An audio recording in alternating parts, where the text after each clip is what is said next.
It's important for everyone to feel like they're helping the world be better. And there's a million ways that it happens. My father was in World War II, and he was one of the people who liberated one of the camps. I dedicated, after he died, I thought of a lot of things that I could do in my dad's memory and in honor of my mom.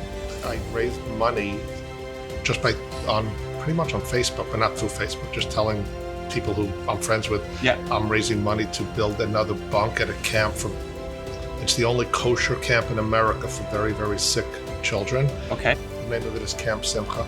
Okay. So I wrote, I'm doing this. I want to dedicate a bunk in memory of my father and in honor of my mother.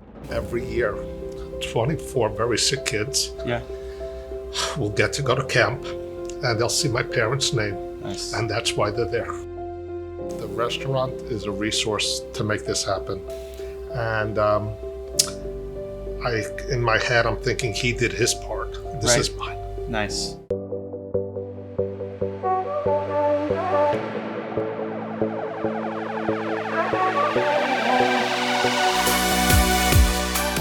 Welcome back, everybody. We are doing a 10-part series on how to have success in the restaurant industry. I am here with Nelson, who's one of the co-founders of the Hunt and Fish Club here in Manhattan, legendary steakhouse. This is episode 9. We're talking about the importance of giving back.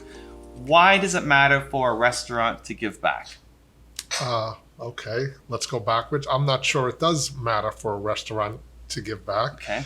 I think it matters for people to give back. And if you happen to own a restaurant, it gives you a vehicle to help do that.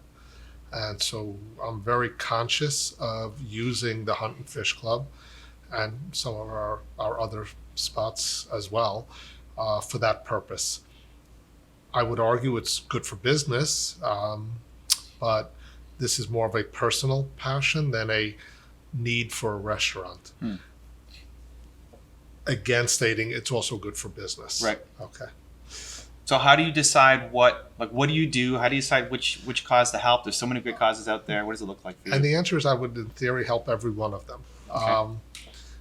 I started a informal thing, and I call it an informal thing because it doesn't actually exist other than I reference it. It's not a corporate. It's called HFC Cares, Hunt and Fish Club Cares. It's not a corporation. It's not anything. Okay. But when we host events for different organizations,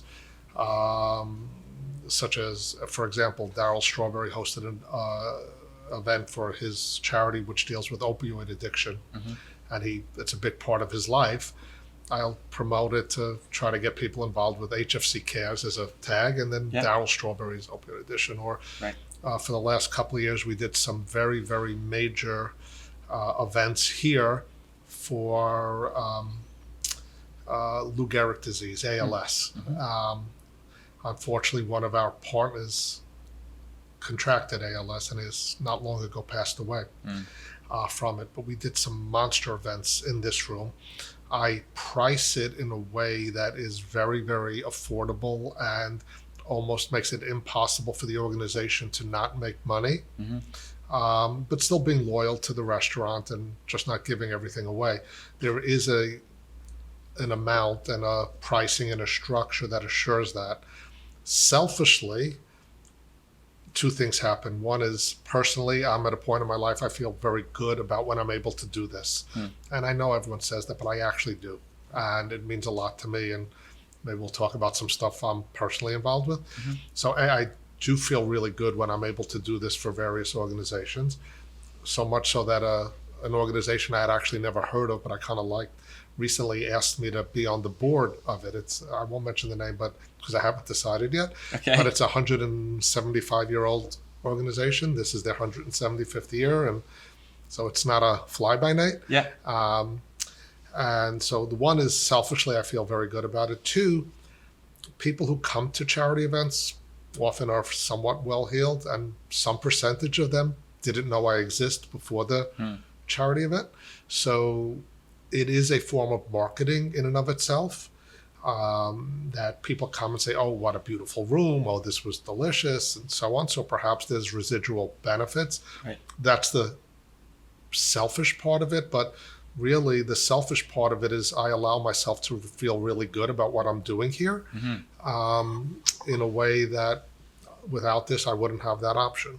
And how would you go about deciding how much HFC Cares, becomes, like, how many nights a month would you give the discounted rate? Like, how do you balance between I'm trying to make money and this? Okay, so I speak with the organization. I figure who's their audience. Yeah. One of the things is, would a slower night here mean anything for them? Like, will they do just as well on a slow night as a busy night? Okay. Do they need that, or can I use a slower night for it? Or could I price the menu in a way that still allows us to not take much of a loss or break even or something like that, that still satisfies their needs? How can we size their event by doing the entire restaurant instead of a room that allows them more cash flow to come in? I also use HFC Cares to notify our universe of people, whether our partners, our regulars. I send emails out like, you want to participate in this? This is what we're doing. This is who they are. And often people do. Because people are good. They want to help if they can. And so we get a benefit out of it in that context. Like an interesting one, we did on no notice, I got a call for the old Yankee catcher, Jorge Posada. Okay. Known him for a long time. I wanted him to do an event to raise money for Puerto Rico Right. after their hurricane. Yeah. But the call was in October, and I figured, all right, and I was wrong because people still care, but I said, all right, after New Year's, Christmas, all that, no one's going to care about it. I was wrong. People still care about it, but that was what was in my head. Yeah. Like, I think news cycles, right? Yeah. And I said, all right, these are the days we have. And I go, okay, this is challenging in October. You're coming into Christmas. We did it on a Sunday night in November. This was November of 17. And we called in some favors for some friends, he had plenty of old baseball players, Yep. and that was easy. But we also called in some music people. We got somebody from Hamilton to perform. We got Nice. Ryan Tedder from One Republic to perform, who did a duet with Bernie Williams, the old Yankee Oh, center wow. fielder. Okay. And it was Didn't know he was a totally singer. impromptu. Okay. And what was funny about that is when Bernie came, and we've since become very friendly. I just did his birthday party here. He just came as Jorge Posada's friend and Right. to help out. Then he saw the music and he goes, "Oh, I wish I had a guitar. I'd perform." I had my manager go find a place to buy an acoustic guitar on a Sunday night in Manhattan. Not so easy, but he found it. He sat downstairs with Ryan Tedder for 10 or 15 minutes. They worked out what they were going to do, and they performed together 4 or 5 songs, which was kind of cool, actually. Yeah. And I said we had somebody perform from Hamilton, a Yeah. pretty good name. So it was an amazingly successful night. And we raised on relatively no notice. I forgot the exact number. If it wasn't $160,000, it was close. Yeah. And no notice of something. But we were able to put that together. Of course, I didn't need it to be a Wednesday night, which otherwise had a ABC brokerage firm Christmas party Right. booked. Right. I was able to do it as against nothing. Right. So we're able to, it was easy to make that work because of like the name Jorge Posada and all the old Yankees. Right. It just sort of organically, people were going to come anyway, even Right. though it's not necessarily the most convenient time slot, given the time of the year. It would have been in April. Maybe it would have worked on a Monday night. Right. So we were able to just figure out how to make it work in a timely way. So, what would a charity have to do to get your attention? Like, what are the check Exist. boxes? Okay. Exist and sort of makes sense to me. Right. So, Like, what for makes sense? Like, example- what's the checkbox? So one thing, I'm working on something with some help from some friends. Yeah. Right, that's a Ringo song, right? Yeah. I Yeah. Yeah. with Get it. by. Yeah. Yeah. Yeah. I saw a 60 Minutes episode a few years ago which they titled The Hidden Holocaust. Yeah. I'm one of those nerdy guys who watch 60 Minutes, Okay. right? And it was about a priest, Father Patrick. And what he did is he traveled around the Russia-Poland border finding Holocaust victims who were never identified. They didn't die in the camps. They were, I think his term is Holocaust by bullets. They were shot, shoved into the ground, covered up, and everyone has seen pictures of that.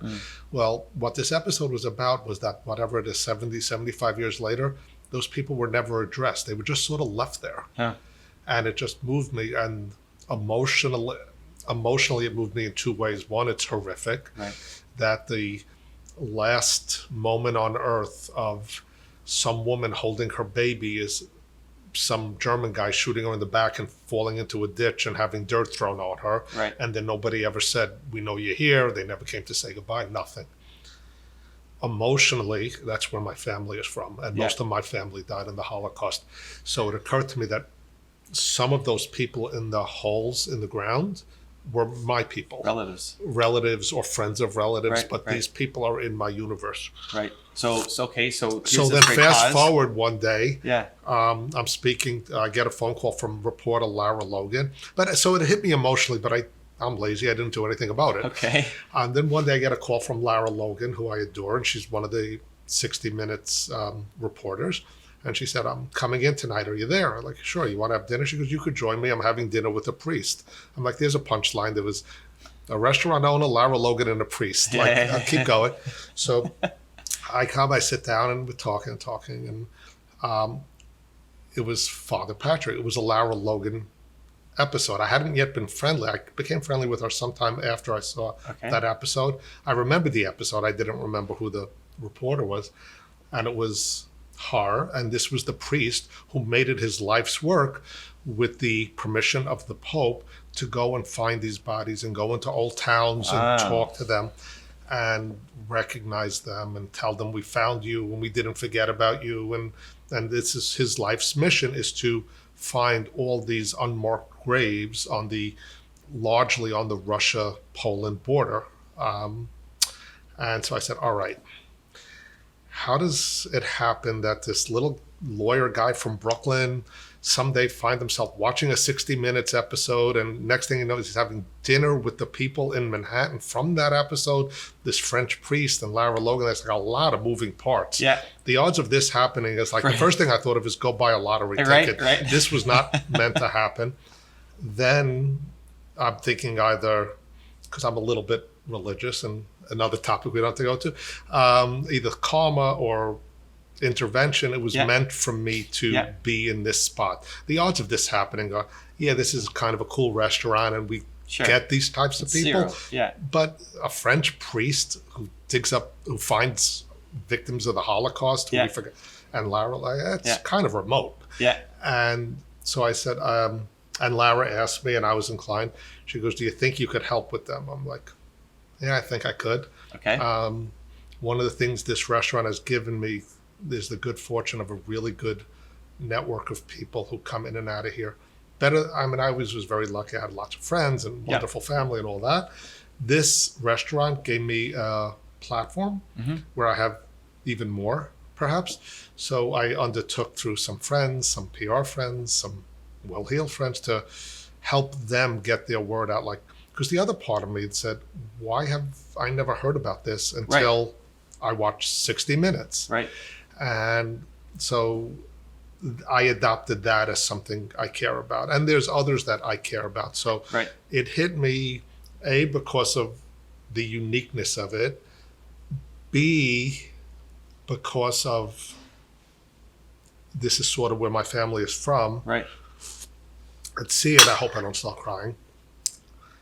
My father was in World War II, and he was one of the people who liberated one of the camps. No, he wasn't there as a victim. He was there as a U.S. He was liberating. He was liberating one of the camps. Wow. And in my head, I'm thinking he did his part. This is mine. Nice. So that's why I care about it. That's awesome. So I get to use this place to help sort of make that happen. That's cool. Is your dad still around? My dad passed a year and a half ago. Did you start your work? Did he know you were doing this? No. He, like many World War II people, and when I said there was some other intervention, that's what I was referring to. Your dad put those people in your restaurant. Yeah. It's pretty cool. So I had kind of thought, what do I want to do? And he had a great life. He died. He was 91 and a half. And I say half because it was his half birthday, literally. And there's some other charities that I'm involved with. And I wanted to do something for one of them in his memory and in honor Yeah. of my mom, who's old but still with us. Yeah. And the only thing I tell when you get older is you get a little more annoying. I always thought at some point you just soften, but Okay. I guess it could go either way. Yeah. So What does she think about this? don't spend too much money. Okay. Things. Oh, that's lovely. Don't give him $18. 18 Okay. is a meaningful number in the Interesting, Jewish okay. religion. So, but at 91 years old, she still thinks that's a lot of money. So Yeah. she thinks it's all very nice. But I dedicated. After he died, I thought of a lot of things that I could do in my dad's memory and in Yeah. honor of my mom. And I raised money just by on pretty much on Facebook, but not through Facebook. Just telling people who I'm friends with, Yeah. I'm raising money to build another bunk at a camp for. It's the only kosher camp in America for very, very sick children. Okay. I mean, there's a few for kids with cancer, but this is Okay. deformities and like it's rough Okay. stuff. Okay. And the bunks are a lot of money because they're like midget hospitals. Okay. It's not a normal like you go to a Right. summer camp bunk. It's a Right. piece of wood and a mattress and a cubby hole. Yeah. This is real stuff. So And where is it? Where's it's the in location? upstate New York. Got it, okay. And the name of it is Camp Simcha. Okay. So I wrote, I'm doing this. I want to dedicate a bunk in memory of my father and Nice. in honor of my mother.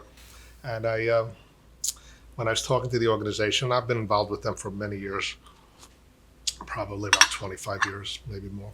Wow. A friend of mine from college got involved with it, so I started helping him, and it's 25 years plus later. Yeah. And so I said, how much is it a bunk? And he goes, that's about 300,000 to 400, depending. I'm like, ooh, that's not cheap. Is that a year or total? Or? No, just to build it. Just I see. Okay. To build it. Yeah. And he said, I'll tell you what. He goes, if you could raise 50,000, I could we could dedicate a bunk in honor of your mom and in memory of your dad. Nice. Okay. I said, that doesn't sound very challenging. I'm pretty sure I could do that Yeah. easily. Yeah. I said, so let's make it 100. Okay. And so I just went on Facebook and said, everyone, this is what I'm doing. I attached the link. Okay. Yeah. We dedicated the bunk last summer. I think I'm somewhere north of 220 Wow. Pretty now. much the whole thing. Awesome. Yeah, I That's got great. closer than I thought. That's great. And more than that, a few of the bigger givers actually have gone up there, fell in love with what they saw.